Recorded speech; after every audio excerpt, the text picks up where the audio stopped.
wabarakatuh. Sedikit mungkin ini saya ngasih tambahan sedikit tadi. Tadi sudah ada tausiah dari Pak Dimyati. Saya nambahin sedikit, misal tadi ada satu unsur tentang sedekah tadi, fisarro wadoro. Kadang-kadang tadi dilihat dari sisi sarro dan doro itu pelaku, artinya orang yang bersedekah. Tapi para ahli tafsir juga bisa dilihat dari objeknya yang diberi sedekah. Doro di situ bahasa Arab menurut para ahli tafsir itu dekat dengan mengada istilah dorurok. Ya, dorurok itu terpaksa, dorurok, doro sama. Karena itu fisaro wa doro itu diartikan objek penerima sedekah itu dalam posisi darurat. Contohnya kayak apa? Misalnya di saat masalah kesehatan ini menjadi problem umat, misalnya ada pandemi, maka disitulah sedekah tadi menjadi setengah wajib untuk mengatasi masalah kesehatan. Sama juga misalnya di posisi bangsa Indonesia itu krisis ekonomi, itu kondisi dorok, maka sedekah di situ setengah wajib. Atau dalam posisi misalnya masyarakat Indonesia kayak Iran dalam posisi keamanan terancam, di mana pemerintah membutuhkan dana yang harus untuk mempertahankan, maka disitulah itulah dorok tadi. Jadi dorok di sini tadi dilihat dari aspek tadi itu objek penerima itu seperti itu.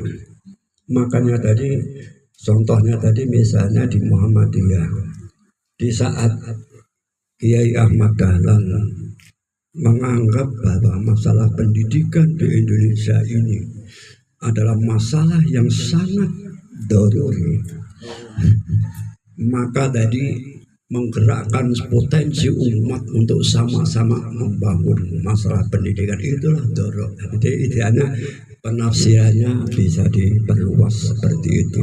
Bukan berarti dorok itu tadi misalnya dari aspek pelaku mungkin pas nggak punya uang atau ke uang sedikit atau dalam posisi pelakunya tadi kurang. Nah itu bisa juga dari para ahli tafsir menambahi kayak begitu itu. Karena itu tadi sama misalnya komunitas permata ini, kemudian ketuanya mengatakan oh si fulan dalam posisi dorok tadi, atau mungkin kesehatannya, atau mungkin ekonominya, atau mungkin kondisi keluarganya. Nah dalam posisi dorok itulah maka tadi sedekah menjadi kira-kira kayak gitu tadi. Kemudian pertanyaan kaitan dengan minta maaf tadi. Ayat tadi berfirman bal'afina anin nas, artinya memberi ya. Yang ditanya tadi kan minta maaf. Orang beriman itu tadi sebelum diminta udah ngasih duluan. Itulah makanya akhlak yang paling mulia.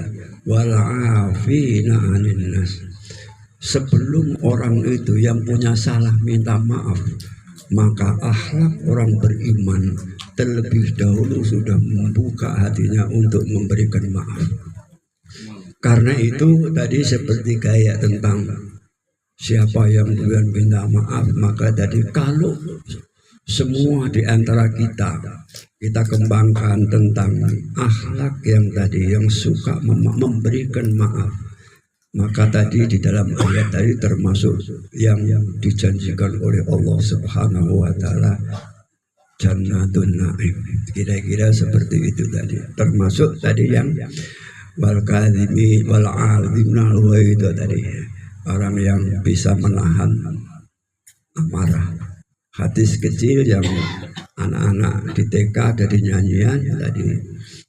La taghdab walakal jannah. Tahan rasa marahmu, maka cukup bagimu surga dengan cara menahan rasa marah ini. Oleh karena itu tadi, mari kita sama-sama di dalam komunitas Permata ini tadi sudah sama Bapak kita angkat, kita tingkatkan kualitas ukhuwah Islamiyah kita ini. Jadi perkumpulan kita coba kita tingkatkan, bentuk silaturahmi kita tingkatkan. Yang kata Nabi, bagaimana kita bisa memunculkan silaturahmi itu silaturahmi yang produktif. Ya, silaturahmi yang produktif sehingga bisa memanjangkan umur dan bisa menambah rezeki. Mudah-mudahan pertemuan kita senantiasa diberkahi oleh Allah Subhanahu wa taala. Terima kasih.